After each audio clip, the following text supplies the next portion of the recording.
Hi guys, we are still here in our hotel.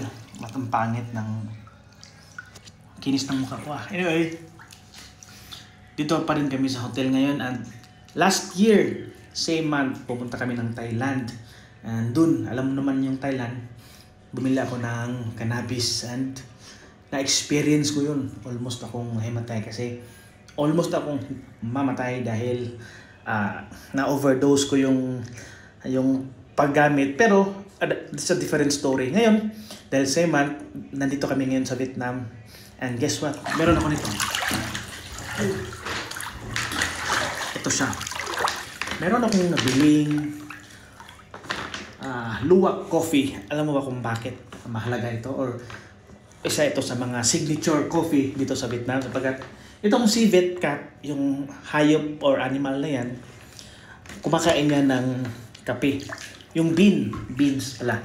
And pinipili niya lang yung best of the best, finest coffee.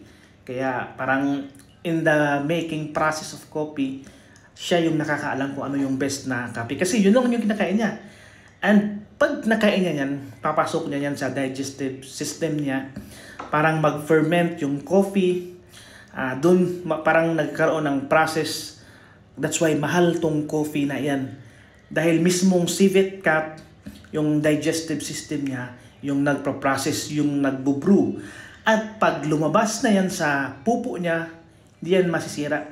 Kinokolekt yung pupo niya at yun na yung kape niya. So, hindi ko pa ito natikman. Nakatikim lang ako ng sample dun sa Lotte Mart na binilhan namin kahapon. So, siguro babaunin ko to, coffee luwak. Matagal ko na tong napapanood, naririnig, pero ngayon ko lang to matitikman. And isa yun sa, kumbaga, pag sinabing Vietnam, maririnig mo yung synonymous niya na kopi luwak. So that's it. And I'm still here in the hotel kasi wala kaming ginagawa, naka-rest day, rest kami. So bukas, ibang itinerary naman yung mga ano. So yun lang masishare ko sa ngayon. Abangan nyo yung susunod na pupuntahan namin because we are here for 10 days. Siguro lilipat kami sa ibang city naman after siguro by Monday. Thank you for watching, and our travel adventure series continues. Right now nasa 244 na tayo, so mag-progress pa yan in soon pag marami tayong may cover. Peace! Bye bye! 3 minutes na.